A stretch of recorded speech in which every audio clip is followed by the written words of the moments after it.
What's up, loved ones?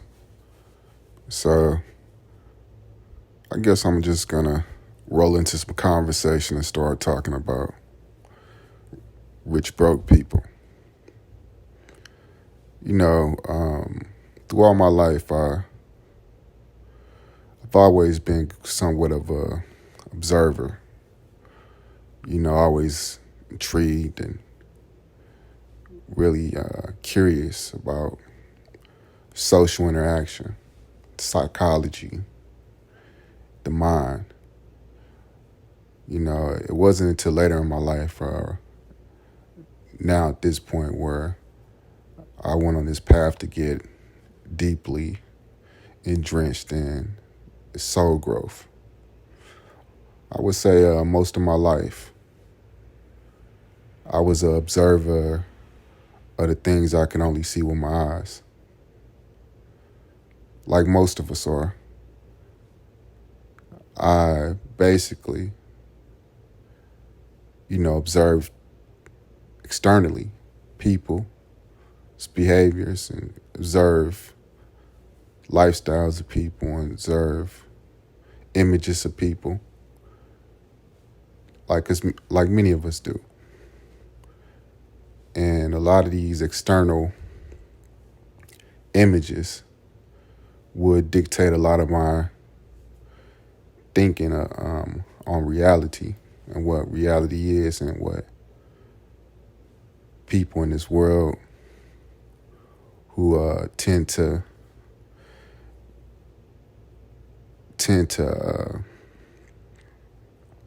get the most out of this world, usually put in all this external activity. We listen to videos that tell us that hustle, work hard, grind, exhaust yourself. But it's one major key thing that a lot of the content and things that, through my years of development that I was not really met with. And that was basically the inner work. I didn't hear much conversation, things of that nature coming from, the books I read and, content and things I used to watch. Because, on some level, I've always been a person who wanted to grow into some level of greatness, or whatever my conception of that was. And over time, my conception of that actually developed into something that was more unique to my own truth, and outside of, a public perception of what that is. But overall, like, the inner game is something that was I was deceived by. It wasn't something that I was fed or I came across. And truly, it's really been one of the most powerful and key factors in me really catapulting into like the individual that I've wanted to be.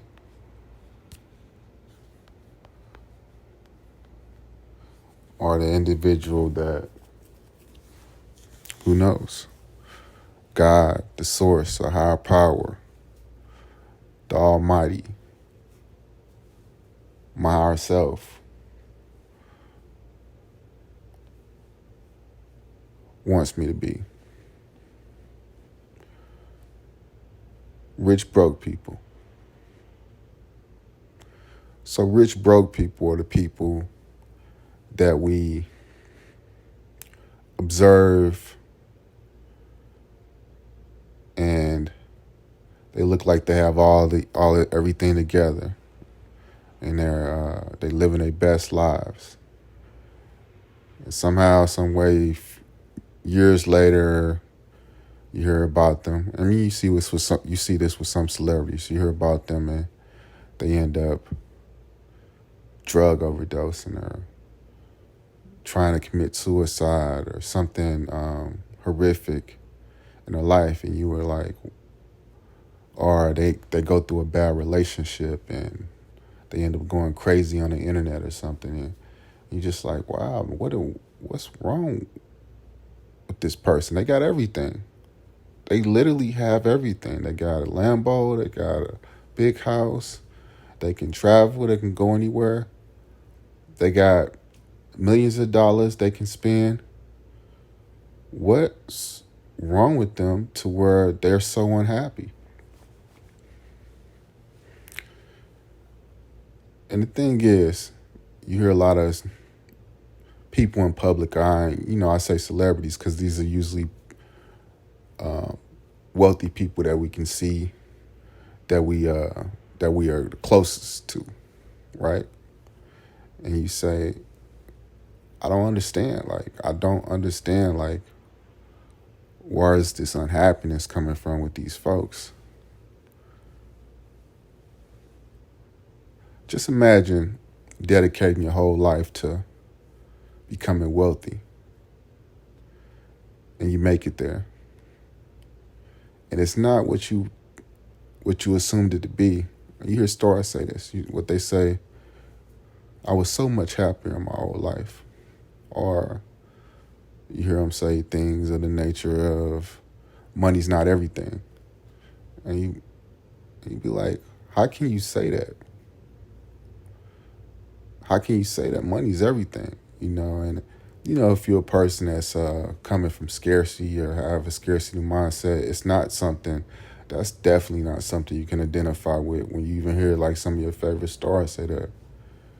But what they're talking about is they've exhausted their experience in learning all the skills to make money. They've exhausted their experience on focusing on money. So their only real skill set is making money. The only real skill set is their vocation in which they make money. But they lack mentally.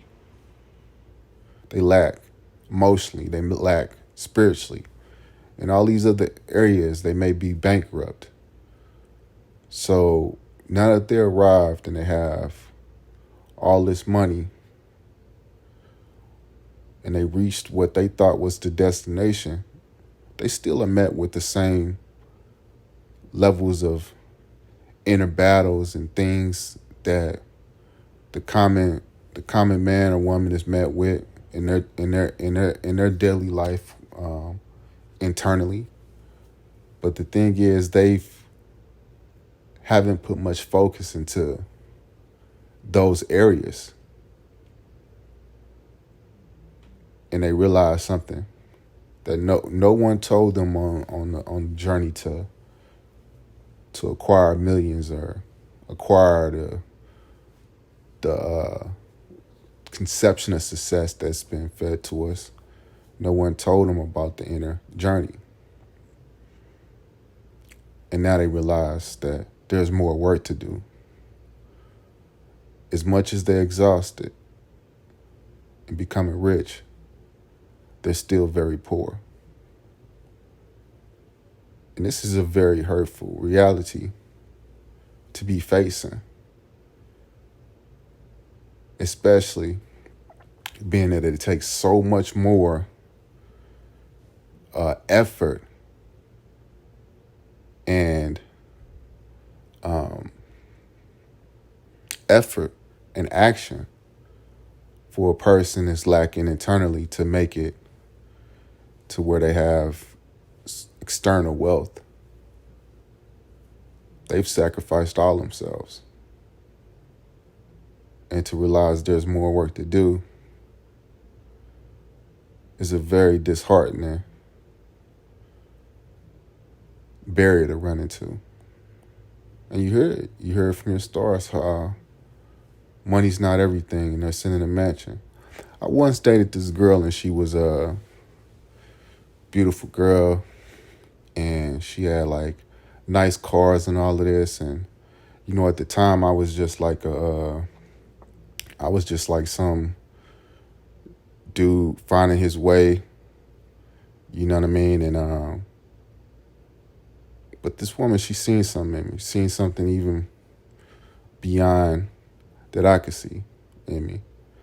And she would take me out. She would take me out on like these dates and stuff to like these nice restaurants and nice places and introduce me to all this stuff. And I was and she would then tell me about her ex-husband. Her ex-husband was like a very wealthy man, and he had all these things, but she told me she was very unhappy while she was married to him. He lacked in a lot of other areas, and she said she was very unhappy. And I was like, how could you be unhappy? He bought you what? He bought you a BMW for your birthday? And she was like, yeah, Damion. Anything I wanted, he got for me. But it's the things that I really needed that he couldn't give me. He couldn't give me the time because he didn't have any. He couldn't give me love because he didn't know how, because he never really knew what it was to love himself. He spent a lot of his life exhausting trying to get money to get the trophy wife, and he really didn't know a lot about love. And she said the things that generally are intriguing to a woman like myself, he couldn't really give me. He didn't ignite any passion in me. I didn't feel alive around him. And she would tell me, like, you make me feel so alive. And I was like, okay. She was like, even at such a low level of life, you are ecstatic and passionate about living it. And you like got this fire. And I was like, yeah, I got to. And she was like, I feel it. I feel it from you. And I was like, yeah. And it sent me on a journey even to digging into like the social attraction between man and woman and what that's all about. I learned a lot about women and the circuitry. And, you always get this thing where, people ask the question, they say, how can a woman be with like a man who's very wealthy but date like some drug dealer or somebody like that or some street rebel? And it's not necessarily the fact that the guy's a drug dealer.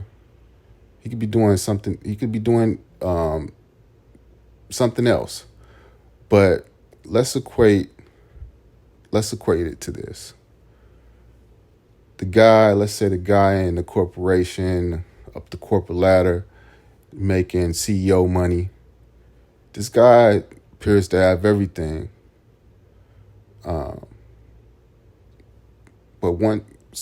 I'm not saying like this is like this all around for people who are wealthy. There's plenty of happy, joyous, and prospering, and all these great things wealthy people. So don't think this is a rich poor thing. Like,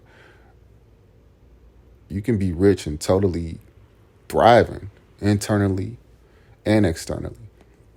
But I'm just pointing this out to like give a perspective here.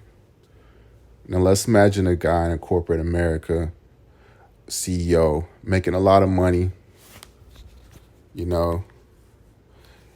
very successful. And it comes a point in his career where he's confronted with a choice. And he's confronted with a choice to sell out his lovely wife or keep his job at the company. This guy's worked very hard to get his position. He's worked extremely hard to make it up the top of the ladder. His wife has come as a what do you call that? I guess as a fruit of his worldly success. In most cases, a man like this who's neglected the internal journey of wealth, he will sacrifice that woman, and she knows it too. So in her heart, she knows, and in her circuitry, she knows she can never really trust this man at the level that, say, some hoodlum she meets, who's probably never really had a lot, but what he has is principle.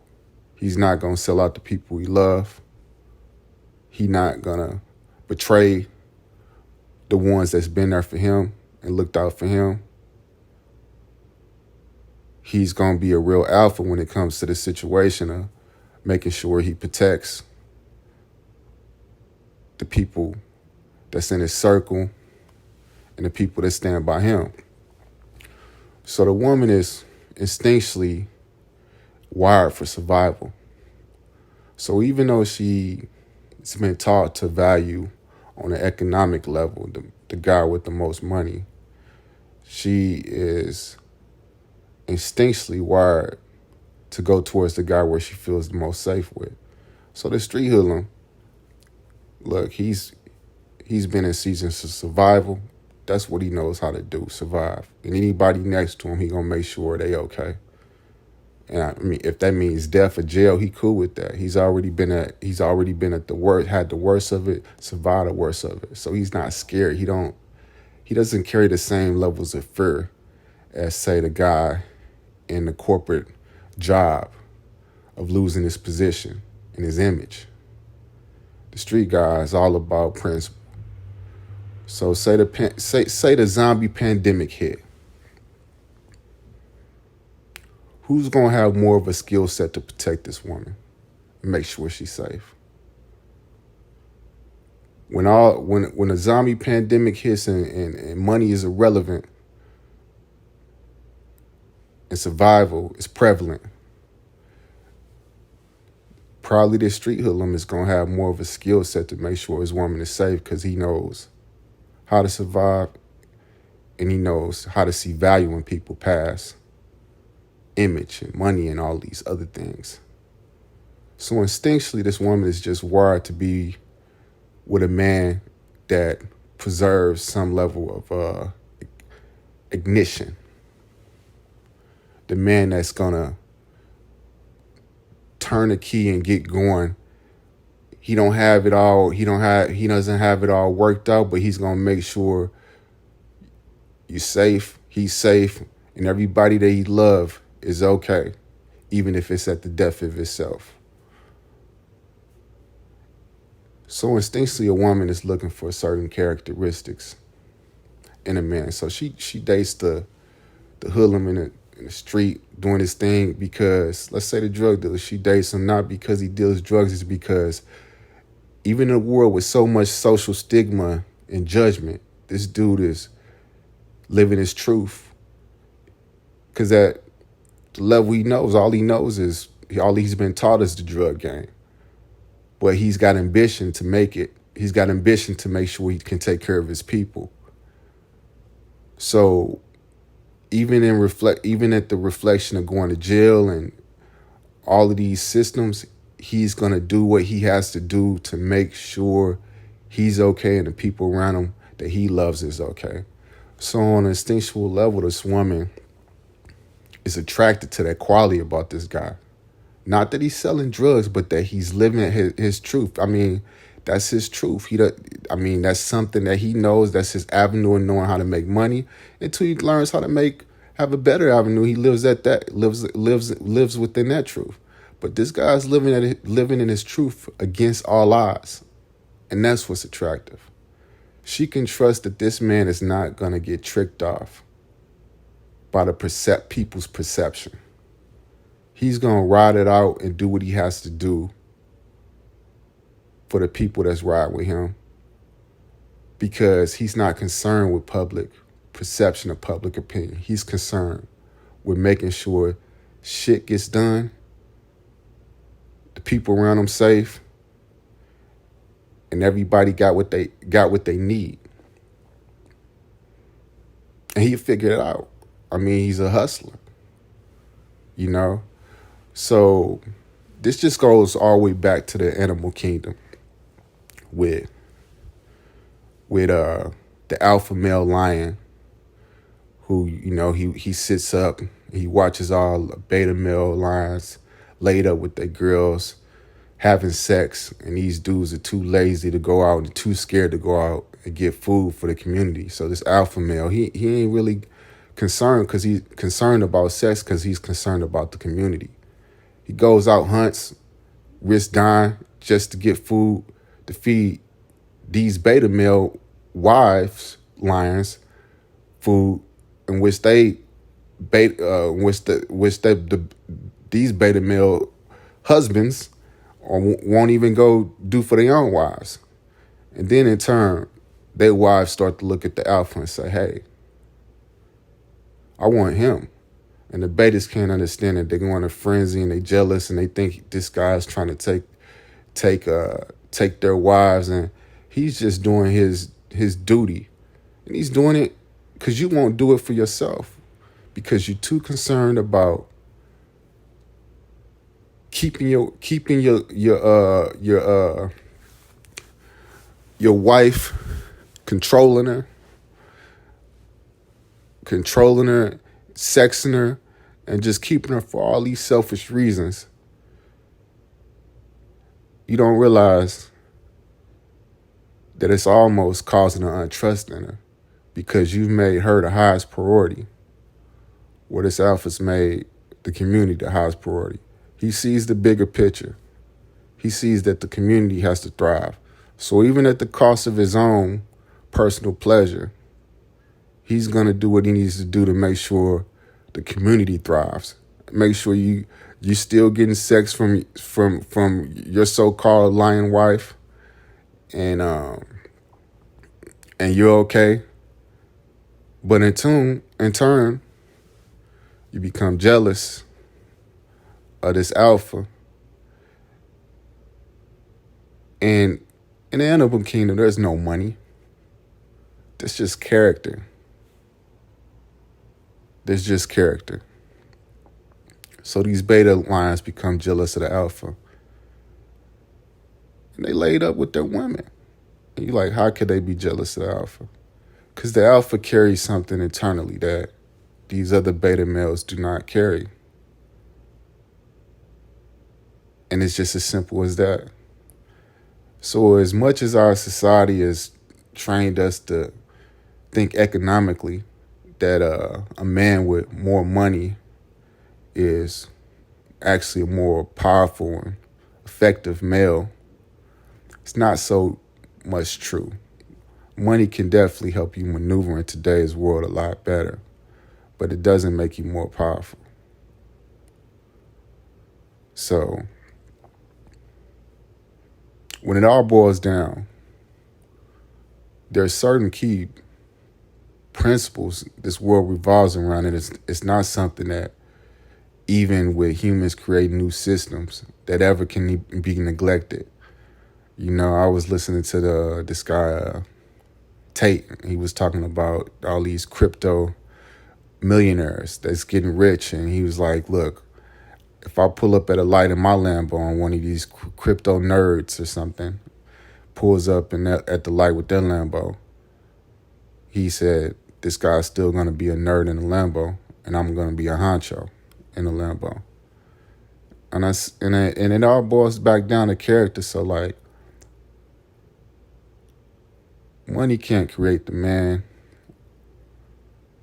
The man has to be created from within. And I'll have more on this, but I guess that's all I got to say about this today.